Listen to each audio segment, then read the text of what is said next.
what is this podcast about? It probably would help if you don't chew into the mic. My name is Libby. My name is Luke. In this new episode. This new season. And we are going to be focusing completely on weddings. We are, in fact, the Wedding Pirates. There's no other podcast like this. I've looked. I've checked. And we have a cat. Her name is Stella. We want to share all the secrets when it comes to weddings. The one where we talk. Wedding edition.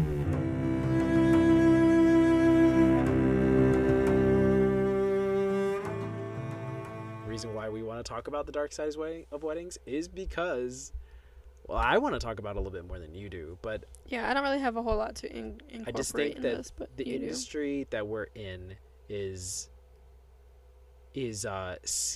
sometimes the first thing that got me, like, when we coming into this industry is, why is everybody so, like, fake positive? Like, there's a film on the top of this industry. Like, why is everybody faking being happy? And I thought, like, well, maybe I'm just reading too much into it. Maybe I'm just a miserable person. But then once we started doing weddings full time, and Maybe you're just a miserable person. Yeah. Like, everything is negative. Nothing's And happy. everybody Life else- sucks. and everybody and all these other photographers are super happy and super positive and, like, just being super nice. I'm like, all right, what is going on? Are you a glass half full or half empty kind of guy? It wasn't even that. It was like I sensed that they were faking the half full. Well, answer the question. Are you a half empty, half full type of dude? It's a trick question. It depends on the day, Or the circumstance? the circumstances, the context. Yeah. I'm more of a half. I'm overall more of a half full kind of gal. Yeah. I'd say that, like, yeah, I would probably lean more towards half empty, Yes. but You're I- becoming more half full. yeah, I try. But I'm a realist You To are the a point. realist. to a point, but I also But am I'm an idealist. I'm a hopeless romantic, though. You are. Yeah. So that's all. So I'm a realist that's a hopeless romantic, which is odd. It is odd. Anyway, but the reason why I want to talk about, like, the dark side of weddings and talk about the things that brides need to watch out for that are real things is because I found out that my wonder for why is everyone being positive, this fake positive, was actually confirmed that they were all being fake positive once I started sitting down with these people. Like, you know, because you work with DJs, you work with florists and coordinators and sometimes other photographers, sometimes other videographers, and you're sitting at the vendor table. Like, we've talked about this in one of our episodes, where everything comes out of the woodwork when there's a vendor table. Mm-hmm. You put all the vendors at the same table during dinner time, like you're feeding your vendors, which you should do. They're all sitting down, and everybody's about to come out with their BS that they've gone through during the day. They're going to talk about why they don't like the bride. They're going to talk about why they don't like when the DJ leaves. Everybody talks about the fact they don't like the DJ. It's always the DJ. I don't understand. So it makes me wonder, like, when I leave the table, they're all going to talk about, well, who knows? But it's all the vendors are talking about who they dislike the most. And I'm like, Yep. what is going on? So that made me really passionate about the fact that there is an overstimulation of happiness in the wedding industry. When I do first calls I call them discovery calls with our brides and grooms, and I do our consultations, I ask them, how's wedding planning going? And I tell them it's okay that it's not going well, because have you ever planned a big event before? And they go, oh, well, no, I haven't. Like, so it's okay that you're not okay. You know, you don't have to be overly happy. We're going to work through this together. I'm the professional. I've been to hundreds of weddings. I've done hundreds of weddings professionally. You can trust me. You can trust us.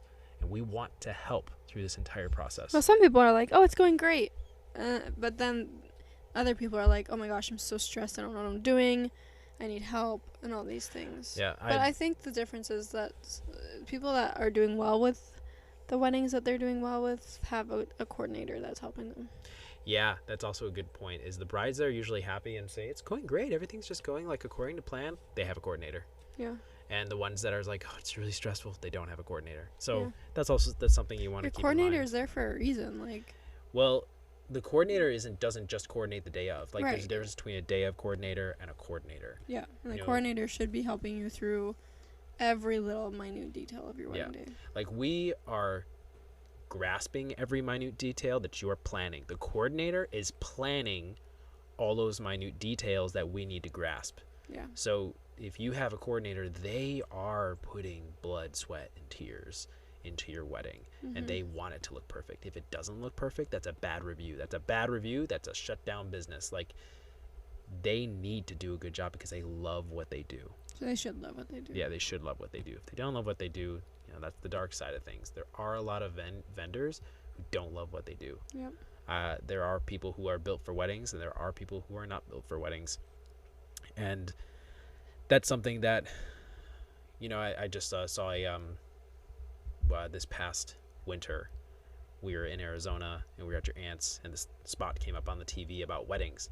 And how there was I think it was like Good Morning America or something like that. And the lady was talking to it. They were interviewing a coordinator, and the lady who's doing the interview, like, so I'm engaged, right? Like, I just think that every vendor I go to talk to, I have a big sucker on my forehead. And I'm like, oh man, that's so true. I can't imagine, like, because the wedding industry, like, what you say, like, I'm catering, I need catering for 100-person event. Okay, so that might be what you got, let's say $50 a head. It's a pretty nice dinner. You're doing a 100-person event. It might be somebody's fancy birthday or something. I don't know. So, but they find out, oh, it's a wedding. Oh, that just went from $50 a head to $150 a head. Like, why? So it's valid that brides think, sucker on my forehead. That we want to hide that is a wedding. I just want to invite you to shoot an event. Please don't take advantage of me. And as a question that a lot of brides has is, am I being taken advantage of? And I think that there's things and red flags that you can watch out for to make sure that you're not being taken advantage of. Like red flags they should be watching for is you haven't talked to a real person within the company. The company that you're hiring. Yeah. So also too, looking to see how big the company is that you're hiring. Yeah. If the company is like hundreds of people, then you're gonna get less quality, and you're just gonna get this bride and groom hired this DJ from a company from a website, right? And the website had hundreds of DJs, and they literally just picked one off of the website, and he showed up at the wedding, and it was a shit show. It was really bad. And she was like, I don't know, I just found him on this website, and he just was recommended to us, and we hired him, and he just didn't know how to read the floor. He did the announcements in for the Grand March. He just read off the names without waiting for the couple to walk in on the dance floor, do their thing. Like, he just read name after name after name after name after name, and really there was fast. And didn't let the people do their thing on the dance floor that they were doing for their introduction. And the bride and groom walked in, and there were still like 6 bridesmaids and groomsmen on the dance floor doing their thing before the bride and groom could get to do their thing. And it was like, what is this DJ doing? And then he didn't play music half the time, so it was like there was no ambiance. Yeah, there was no ambiance. It was just like, it was bad. It was like awkward silences a lot during the reception. And then she was really nervous that the dance floor wasn't going to be popping like she wanted it to, because he just wasn't proving himself up to that point. So it was just like, and then I don't know, when you hire someone, you trust them to do your wedding day and to handle it well and to be professional about it. It's a very important day. It's a day that's meant to be, it's a fantasy day. Yeah. It's the day like where your fairy tale can happen today. Yeah. It's the one day where it can happen. It's allowed to happen. Yeah.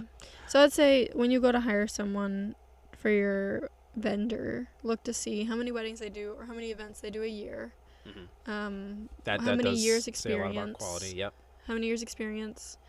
And depends on which vendor you're thinking about. Like, if you're looking to do a wedding photographer, videographer, ask the photographer, can I see a full wedding album? Because usually what you see on their websites is just the photos that they love the most, or on their Instagram, or just they're the money shots. That's money shots, the ones that are just like, oh my gosh, this is amazing, the clickbait, if you will. Yep. That's good. Yeah, that's a good point. It's like clickbait for, YouTube videos. They put a caption on the front or a picture up on the front for their YouTube channel or their video, It makes you go, wow. and it makes you go, oh, this guy's amazing, or I want to see what's going on, or this is juicy, right? So Yeah. then you go on to some photographer's website, you see all of their clickbait photos. You say, wow, Yeah. they take amazing photos. But then if you go into like a full wedding album and you see their reception that was in a disgusting room, that their pictures are all blurry because they don't know how to take motion pictures of people walking down the aisle. They're out of focus. Like, Mm-hmm. you want to look to see a full wedding album. What are you getting in your end product? Yeah, what are you getting in your end product? How many photos are there in the entire wedding album? Look for 2 or Right. 3 wedding albums from that photographer. See how many years of experience they are. Look at reviews. Yeah. Well, it's okay. I will say that it is tough to get reviews, and it is tough to get reviews as a wedding vendor because the brides and grooms have to book. They have to leave that venue. Hold on. So reviews are hard to get, basically. But with that being said, it is something that you need to look out for, but it's usually not like super accurate, if you will, unless you go on there and they have just a bunch of 1-star reviews. If you, I don't know. Yeah, reviews are hard to get, but because you're depending on people to give you a review. And sometimes people don't want to do that. And they don't But want when to I say you haven't talked to a real person, real quick, getting back to that, usually what that looks like is you're filling out a form, and then there's nobody that ever sets up a call with you. So like on our website, you fill out a form, Yeah. and then we get a notification, and then we see if that date's even been available. Because Mhm. half the notifications I get, half the inquiries I get, because we only do 25 weddings a year, which means that we're very selective on our dates and where we can be at that time, because we do weddings across the state, so it's all a matter of where we are, not so much if we have that date available. Is so half the time I'm saying like we don't have your date available, not because it's not available, but because I have a wedding in Wisconsin or Philadelphia this day, and your wedding is in Arizona, and it's physically impossible to do a wedding in Philadelphia and then and that goes till like midnight, and then you have to get to Arizona by noon the next day. Like that's right. There's actually not enough hours in the night to travel, and I would have to go 2 days without sleep, and you don't want to do that. So when we get a form, that's the first thing that we need to look at is the date even available, because obviously we're not going to set up a call if the date isn't even available. Yeah. That's kind of a waste of your time, a waste of my time. So if it is available, then I'm reaching out and saying, hey, let's set up a call. Your date's available. Let's talk about your day. Let's see if we fit. Let's see if we vibe. And let's see if we can build a relationship. Are you awkward with me? Am I awkward with you? If that is the case, then this probably isn't a good fit, because you need to be comfortable in front of the camera. Because if you aren't comfortable in front of the camera, it's going to show in my work, and I don't want that. It's bad. It's bad for you. It's bad for me. So are you talking to a real person and you're getting that kind of communication, which leads to like, are you getting that poor communication? So if you are filling out a form and it takes them a whole week to reply to you, yeah, sure, they might be busy, but we're busy. I'm freaking busy. And I've tried to get business from other businesses. Like I need to, like, for instance, like we outsource our SEO. I just have somebody else maintain our website right now. It was like pulling teeth to get somebody to reply. It was ridiculous. And finally, what I found out was like a friend does it. Like, oh yeah, that's right. I have a friend that does it. I reached out to a friend via text. He started the next day. Like, and he was better priced and everything. So like reaching out to a business is frustrating. Like It can be, yeah. I get that you're busy. I was talking to a past bride. Wasn't our bride, but we were like around the table. People find out we do weddings, so we talk about it. And it was actually John and Carrie. They have a podcast. You should go check them out, called Couples Being Intentional. I'll put that link in the show notes. But they were talking about a wedding and how she didn't get her photos back for like 2 years. No, it wasn't 2 years. It was something. like she didn't get a sneak peek. Her wedding was in February, and it was like July, and she still hadn't seen her pictures. Yeah, she's still getting. And then the photographer's like, I'm sorry, I have a child, I have this, I have that, and then and I was trying to think of like an excuse for the photographer. I'm like, well, maybe. And then the mom was sitting right there, and she's like, I don't care. She's like, yeah, actually, you're right. Like, you're a business owner. Get off your ass. Like, I'm sorry but you chose to own a business, and this is what owning a business means. Yeah. Is you need to get your product out, Mhm. and you need to have good communication. Right. And if you have poor communication, you're done. Mhm. You're done as a business owner. Go get a 9 to 5. Work for somebody else. You're not meant to be a business owner if you have poor communication. I'm sorry that sounds half empty, but or harsh. or harsh, but that is a business owner. Yeah. Because it on, and this is the hopeless romantic side of me. Like, it honestly brings me to tears when I see a bride that got shit product. Mhm. That was supposed to be a fairy tale day captured, and now it's gone. Yep. And you ruined it. The business that was too big and after money and poor communication and blah blah blah excuses, they ruined it. Mhm. You ruined it. And I get that it's a lot of responsibility. I get it. You're a wedding vendor. Yes, totally. It's a lot of responsibility, but you chose it. Yep. It's your job. Yeah. So do your job. Take it on as your responsibility. Telling you what was this point?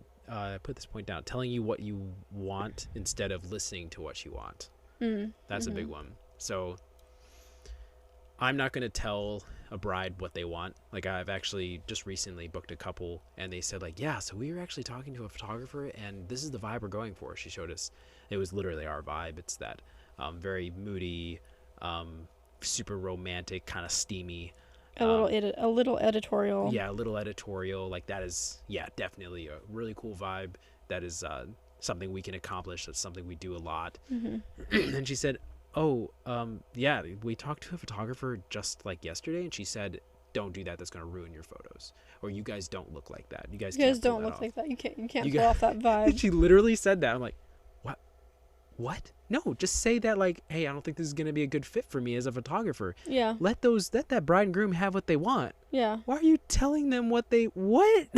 Yeah. So things like that. Like, if a bride and groom says, it's kind of like going back to the Harry Potter thing we talked to. It's like, we were doing a Harry Potter wedding. Okay, well, let me hear you out. What are you trying to accomplish? Tell me about your decorations. What are the over the top things that you're gonna do to make this a Harry Potter wedding? And if I feel like, this sounds more like a themed birthday party than like a Harry Potter themed wedding, if I feel uneasy about it, like it's not going to fit my portfolio, I'm going to say, I don't think this is a good fit for me. And if I can, I'll try and reference you to some other photographers that might grasp hold of the idea, but I don't really grasp that idea. Right. So don't I'm not going to say, like, don't do that. You guys are going to make that look terrible. It's going to look cheap. It's going to look trashy. Like, that's not my opinion to give. Also, too, like, we're very much all for the unusual and the different on wedding days. Oh, yeah. And so if you want to do, like, shots for your unity ceremony, like, we're all for that. Like, we're not going to tell you otherwise. Like, don't do that. That's tacky or whatever. Like, it's not tacky. It's super fun and it's great. Like, do what you want. We're here for those moments, for the different and for the odd and for the unusual. But if you're suggesting an unusual or an odd, I'm thinking, like, that's a really cool thing. Like, I would love a Star Wars or like a geek themed wedding of some sort. I would love that, but I don't think I can capture that the right way. Yeah. Obviously, we're not going to force our way into that situation if we can't. Because in my eyes, that might look, that looks bad. That looks terrible. But in our photographer's eyes, they're like, that is awesome. I could totally capture that. I know what you're trying to do. That belongs to, then that wedding belongs to that photographer, that creator. Right. But so yeah, there's a lot of red flags you can watch out for as a bride, but there's also red flags we watch out for as well. And that goes back to, like, asking the questions. Like, I'm listening to you, and when I say, like, telling you what you want instead of listening to what you want, that benefits me and it benefits you as a bride and groom and as me as a vendor, because I'm gonna know whether I can accomplish it, and you're gonna feel listened to, and you're gonna feel that honesty from me as a creator, and that seriousness as a creator. Because if I deny it, I feel like that gains a lot of respect as a vendor, despite that I'm not going to be doing the wedding, but just the point, like, wow, that's super honest. I've never had that before, and I've done that quite a few times. Yeah. But Also, too, you can find out what their process is for communication when you talk to a vendor. Like, what is the process of making sure that we have good communication throughout the entire process between now and booking you and our wedding day. So, like, for your DJ, like, figure out how much communication they have or how much leeway they give you for, or how much, I guess, how much control the bride and groom have over, like, the music or, because some DJs assert control, dominance, Yeah. you know, on a wedding. Like, they say, like, I read the day and I know how to read the dance floor. Other DJs are like, I'll give that control to you. 50-50. You can, or 50-50, yeah. But that needs to be established before the wedding day, because there's, like I said, everybody walks away from the table hating the DJ, and I never understood that. I need to be best friends with the DJ because I'm a videographer. So I rely on him when it comes to sound. Yeah. So, but figuring out what their communication is, like, for Luke and I in our business, like, we give our bride and groom our phone numbers, and we put them in a text thread and say, hey, this is your text thread that you can text us whenever and about whatever you need. Like, if you need a vent about something, we're here for you. We'll help you through any situation that you need help with. And then Libby, I connect with the bride or the groom or both of them at least a month out of their wedding day to do a Zoom call to see if there's anything that they need to figure out their timeline. Yeah. because Zoom FaceTime, yeah. Zoom FaceTime. And book Android we users.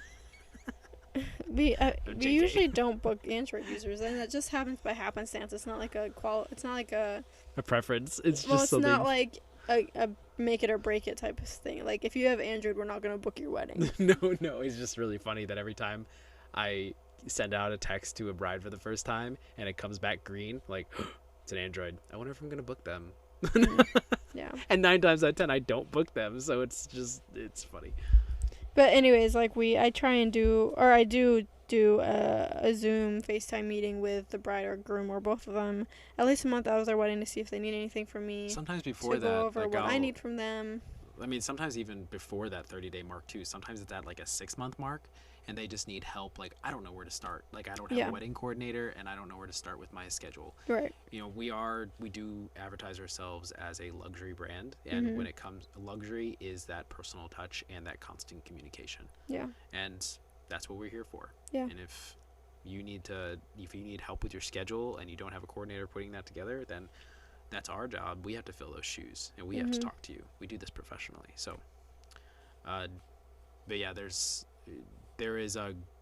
we're really, really big on communication when it comes to our brides and grooms, and which is the reason why we only do 25 weddings a year. Because can you imagine doing 50 and holding that quality of communication? No. Near impossible. I think I would die of I would die too. Too much communication. We would need to outsource, and we would need to hire a communications manager, which now we have that disconnect from our brides and grooms. Right. You know, we've put someone between our brides and grooms and us, and that's not something we want to do. So that's why we do keep it small. We keep it in-house. Yeah.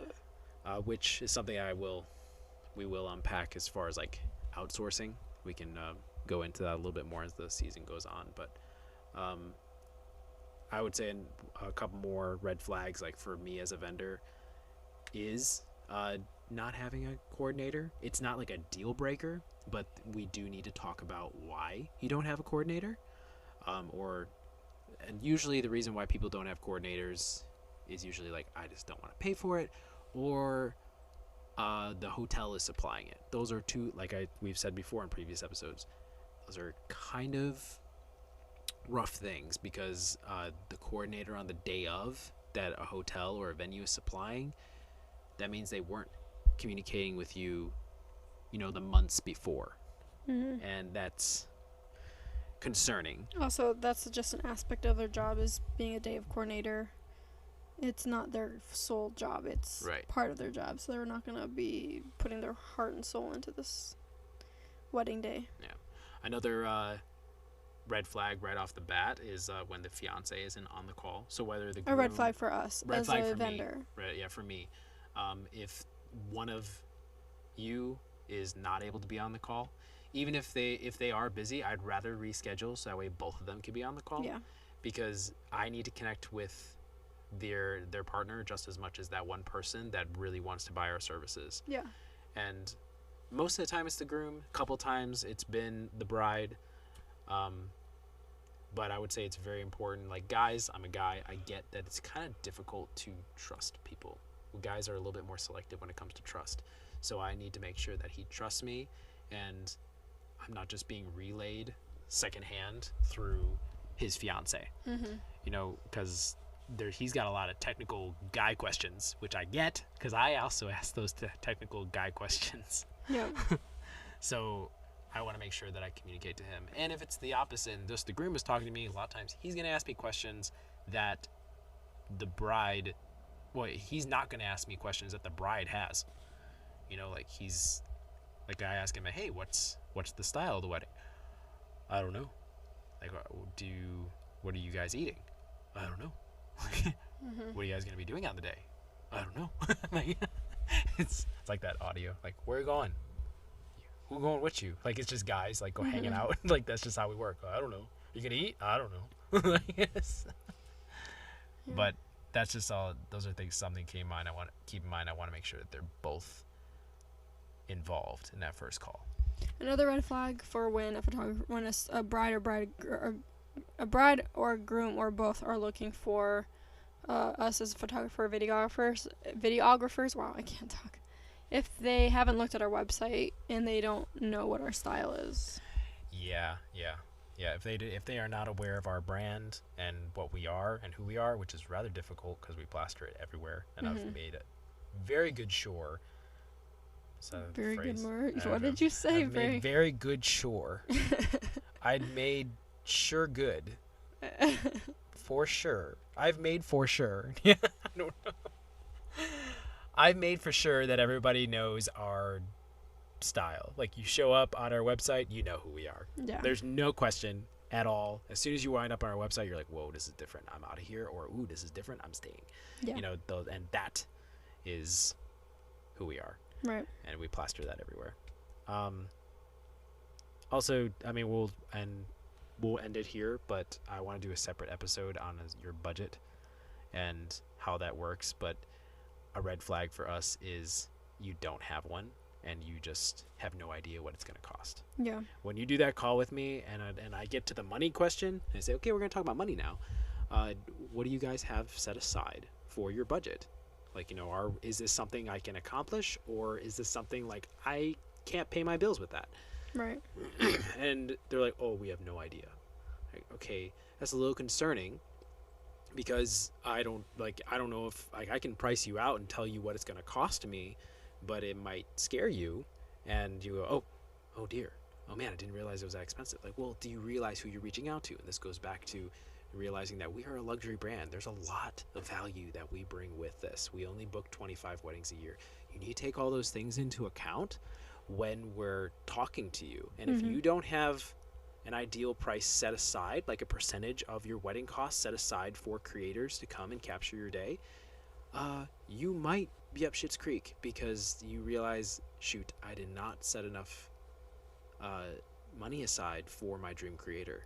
Right. And that's hard to know, like, obviously. But if you do have money set aside, at least you can know, okay, I have this number set aside. Let's see who is in that budget. So you'll reach out to, like, let's say 5 creators that you enjoy, that you love their style, and you're going to say to all of them, this is my budget. Can you do it for that? And maybe 3 of them will say yes. Okay, now you need to choose between all of them and see what you're getting for the value. Now you're comparing value because now you know these 3 fit my budget. Who's giving me the most value for that budget? And who did you connect well with? And who did you connect well with too? Who makes me feel the most comfortable? Who has the most experience? Like, you know, so now that's where you look at value. So set your budget first. You know, set your number first. Like, this is what I could afford. If mom and dad are saying, we'll give you this much, we'll give you 4,000, 6,000, like, this is what we're giving. It's like, okay, all right, I can do that number, and then I can add a little bit more on top of that. Okay, this is my number. So if your number is 8,000. You're going to tell the photographer, you're going to negotiate maybe a little bit, like my number is 6,000. I have a little bit of wiggle room. And they're like, okay, here's what I can do for that. This is what I can offer you as far as value. And then you're going to compare all those things. You're shopping. You're just shopping. That's what it is. You already know you love that vendor. You love their style. Also, another red flag is if you ghost us and then come back to us. Like, I've had that. Yeah. Like Luke will get a message on form submission saying, they're looking for a photographer, a videographer. Luke will send out a text message or and also an email. He won't hear back from them.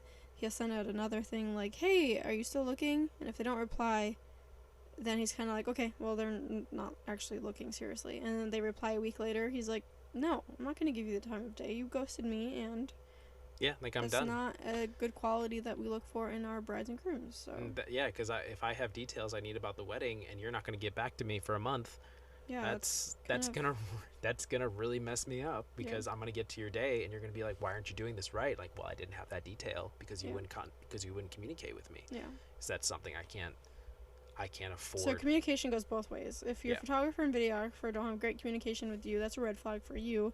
And if our bride and groom do not have great communication then prior to booking them, then we're also going to see that as a red flag and probably not book you. Communication is a two-way street. We have a whole episode based around communication. You should go listen to that in season 1. Yeah. Communication is very important in every aspect of your life. Your work, your marriage, your relationships, your friendships. Yourself. Thank you for listening to the one where we talk. Be sure to go check out our Instagram at Broadside Visuals and broadsidevisuals.com. We also have our bus page that is all things nomad-like. We don't really post on there during the wedding season. We post on there during the off-season. And we also have a cool little YouTube channel. Bus Name Smalls and the Wedding Pirates is our YouTube. So be sure to check that out. And thank you for listening. And have a wonderful day.